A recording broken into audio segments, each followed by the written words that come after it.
내국신용장과 구매확인서 제도 관련 핵심 요약 정리에 대한 이제 설명은 마쳤고요. 이제 그와 관련된 문제를 또 똑같이 진위형, 괄호넣기형, 그리고 선다형, 사지선다형 문제를 한 문제씩 저하고 풀어보면서 앞에 핵심 요약 정리 시간에 학습했던 내용들을 다시 한번 리뷰를 해보도록 하겠습니다. 자, 첫 번째 문제 볼까요? 자, 구매확인서에 대한 문제네요. 정의가 지금 어떻게 내려져 있냐면, 구매확인서란 융자 대상 증빙 또는 과거 수출 실적을 보유한 수출기업이 수출 물품을 제조 가공하는 데 소요되는 수출용 수입 원자재, 그리고 수출용 원자재 또는 수출용 완제품을 국내에서 조달하기 위하여 수출용 원자재 또는 완제품 공급업자를 수익자로 하여 개설하는 국내용 신용장을 말한다. 여러분 당연히 틀리죠. 이거 지금 정답이 뭐지요? 예, 내국 신용장에 대한 일반정의입니다. 내국 신용장, 국내용 신용장이다. 내국 신용장의 종류에는요, 원자재, 완제품, 내국 신용장이 있고요. 하나 또 있었죠? 뭐가 있었죠? 임가공 내국 신용장이라고 하는 것도 있다. 그런데 임가공 내국 신용장은 원자재 임가공이 있었고 완제품 임가공 내국 신용장이 있었는데 무역금융 융자 수혜 기업이 외국한 은행과 임가공 내국 신용장을 개설하기 위한 약정을 체결할 때는 융자금 종류를 반드시 뭘로 해야 된다 그랬죠? 네, 원자재 자금으로 약정해야 됩니다. 라고 말씀을 드렸었습니다. 그리고 반면에 구매항에서는 수출이 아니고 수출보다는 좀 더 광의의 범위라고 그랬잖아요. 넣었다고 그랬잖아요.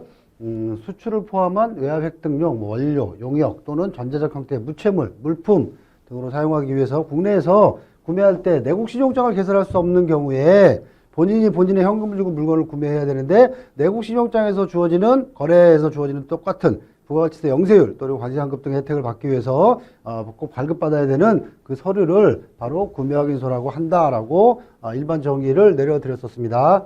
다음 문제요. 내국 신용장은 신용장 기준으로만 개설이 가능하다. 왜 X예요?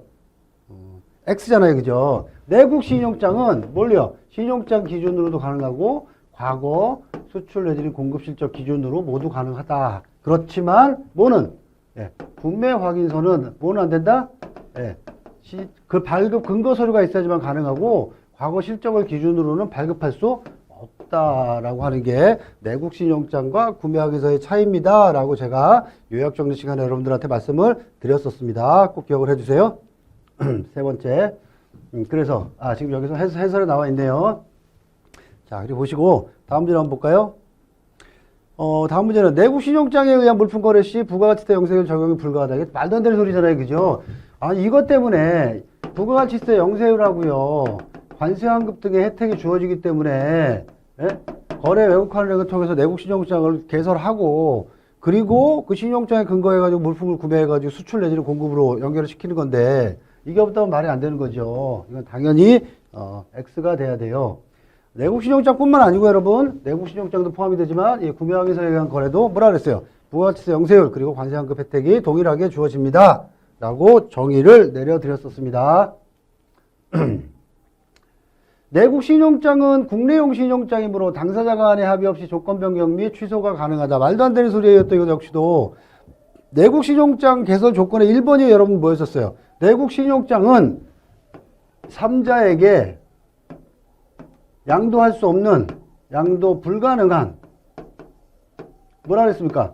반드시 irrevocable, 취소 불능 신용장이어야 된다라고 말씀드렸잖아요. 그죠?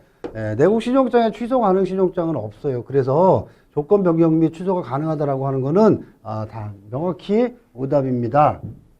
지금 해설해요. 내국 신용장은 취소 불능 신용장일 것을 조건으로 하므로 관계 당사자, 개설은행하고 공급자인 수혜자, 그리고 개설 신청인 구매자, 전원 합의 없이는 조건 변경 및 취소가 절대로 불가합니다. 자, 다음 문제 볼게요. 내국 신용장의 조건 중에서 유효기일은 물품 인도기일의 최장 며칠이라고 그랬어요? 최장 5일이 아니고요. 최장 10일을 가산한 기일 범위 내에서 책정되어야 한다. 그렇기 때문에 이 문제도 오답입니다.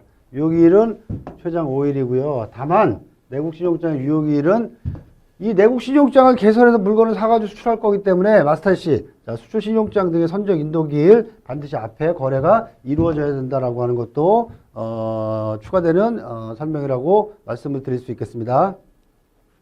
다음 문제 볼까요?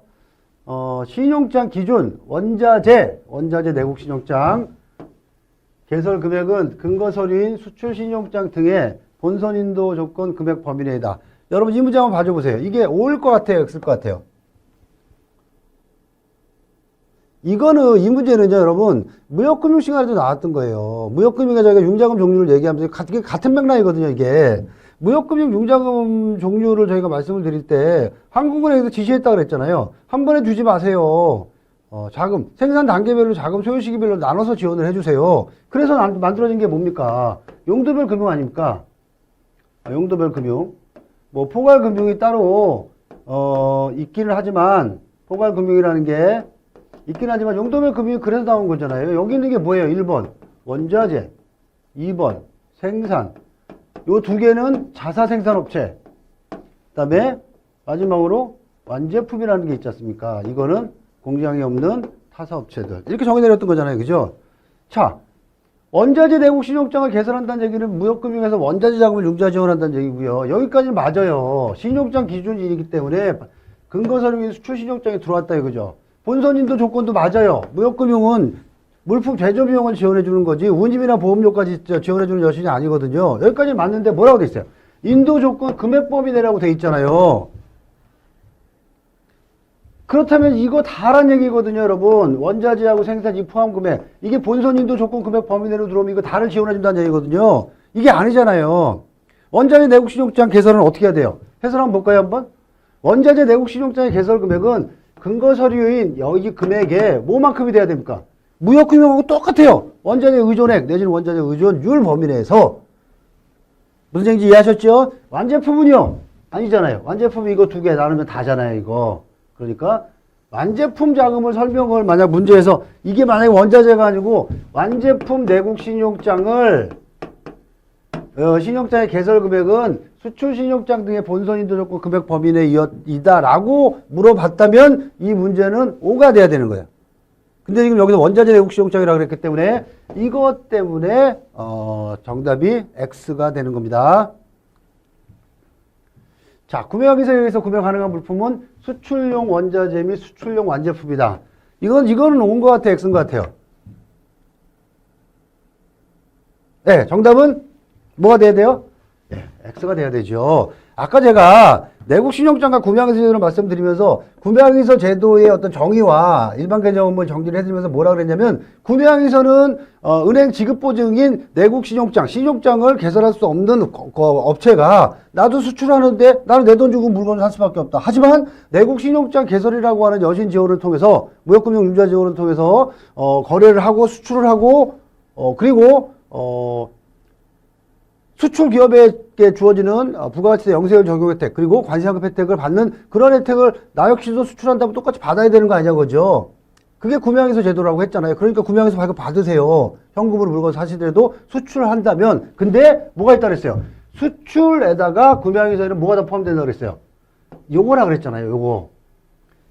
자, 왜 범위를 정리 한번 해보겠습니다. 수출 당연히 포함이 돼요. 요거는 어디까지? 내국 신용장 거래는 수출 거래에 한한다 이렇게 되어 있습니다. 하지만 구매항에서는 이거보다는 조금 더 광의의 범주까지를 포함을 시켜주는 겁니다. 이건 당연히 포함이 되고요. 관광 사업을 위해서 국내에서 필요한 기자재를 구매하거나 아니면 용역 및 건설의 해외 진출 등을 위해서 구매항에서로 물품을 구매하거나 하는 것이 바로 여기에 해당이 되는 겁니다. 그러니까 내국 신용장 거래보다는 조금 더 범위가 넓다. 이런 경우에도 이러한 외액득 거래를 하기 위해서 국내에서 물품을 구매하는 경우 다 뭐가 된다? 영세율 혜택과 관세 환급 혜택을 적용받을 수 있다. 요게 내국 신용장 거래와 구매하기서 거래의 또 다른 하나의 차이점이다라고 이해를 해 주셔야 합니다. 다음 문제 볼까요? 임가공 위탁의 경우에는 구매항에서 구매 대상에서 쳐야 된다. 아까 구매항에서 특징 중에 맨 마지막에 아마 요약정리의 핵심 요약정리 쪽에서 나왔던 것 같은데 내국 신용장에서 임가공 내국 신용장 개설이 가능하듯 구매항에서 거래를 하실 때도 임가공 위탁하는 경우에도 구매항에서의 구매 대상에 포함이 당연히 됩니다. 그래서 정답은요 X. 물품 구매뿐만 아니고요. 임가공 위탁 거래도 포함이 된다라고 이해를 해 주시면 됩니다. 다음 문제요. 교재 요약 핵심 요약 자료에는 말씀을 안 드렸었는데 구매항의서의 사후발급 제도라고 하는 게 있어요. 이거 이제 물품 제가 이제 문제를 통해서 이제 추가로 말씀을 드리는 건데 사후발급이라는 게 뭐냐면 내가 수출이나 외화획득 행위를 하기 위해서 물품을 구매했어요. 내국 신용장을 개설할 수 없으니까 현금을 주고 물건을 샀습니다. 그러면 구매항의서를 발급받아야지 영세일 혜택도 받고 관세하급 혜택도 받을 거 아닙니까? 근데 그러한 수출이나 외획득용 물품을 내가 구매를 국내에서 하면서 구매항의서를 발급받았어야 되는데 못 받았어요. 그러한 경우에는 예외적으로 구매항의서를 뒤에 사후에 발급받는 것을 허용해 준다라고 하는 것이 구매항의서 사후발급 제도입니다. 예전에는 그 구매항의서 사후발급이 언제까지 가능했냐면 그게 부가가치세 과세기간이 아마 1기하고 2기로 나뉠 텐데요. 1기가 과세기간이 언제냐면 매년 1월 1일서부터 6월 30일까지, 그 다음에 2기가 7월 1일부터 12월 31일까지였습니다. 요 기간 중에 내가 수출용 내지는 외화획득용 물품을 국내에서 내 돈 주고 샀는데 아차하는 실수로 구매항의서 발급받지 못했어요. 그럼 구매항의서를 내가 발급받지 못했다는 얘기는 뭘 못 받는다는 얘기예요? 영세일 혜택도 못 받고 관세하급도 못 받는다는 얘기 아니겠습니까? 억울하잖아요. 그래서 사후발급 제도가 생겼고요. 요 1기 기간 중에 거래가 일어났는데 안타깝게도 내가 구매항의서를 발급받지 못했다라고 하면 사후발급을 언제까지 허용을 해주냐면 그 다음 달 7월 25일까지. 2기 기간 중에 거래가 일어났는데 발급받지 못한 경우에는 그 다음 연도 1월 25일까지. 그러니까 다음 달 과세기간 만료일서부터 만료일 기준 그 다음 달 25일까지 사후발급을 허용해 줬었는데 여러분 이 사후발급 제도가요 없어졌어요. 구매항의서 사후발급 기한은 따로 정해져 있습니다. 아무 때나 사후발급을 받으실 수 있다라고 하는 겁니다. 그 부연 설명을 제가 추가로 안 드리겠습니다. 여러분들은 이 사후발급 제도 이 기한은 지금 현재는 없어졌다라고 하는 것만 기억을 해 두시면 됩니다. 그래서 해설을 보시면요 이렇게 돼 있어요. 기한에 관계없이 사후발급이 가능합니다 라고 하는 거를 기억을 해 주시기 바랍니다. 자, 다음 문제요. 국내 확인서에 의한 국내 공급 실적은 무역금융 융자 대상 수출 실적으로 인정되지 않는다. 이거는 무역금융 첫 시간서부터 제가 누누이 말씀드렸던 거기 때문에 당연히 X가 돼야 돼요. 무역금융 융자 대상은 직수출 실적도 있고요. 국내 공급 실적도 있지만 이건 당연히 해당이 되는 걸로 알고 있는데 국내 공급 실적도 뭐야? 내가 나도 수출에 기여했다 그죠? 나한테 물건 사는 사람이 수출했으니까 인정을 해준다. 딱 두 가지 있다. 그 두 가지가 뭐냐? 내국 신용장을 받고 물건을 공급해 준 실적, 그리고 구매항의서 현금, 구매항의서에 의한 물품 구매인 경우에도 구매항의서를 받고 물건을 공급해 준 이 실적, 이 두 가지는 국내 공급 실적으로 인정을 해주고 있기 때문에 이 문제의 정답은 당연히 여러분 X가 돼야 됩니다.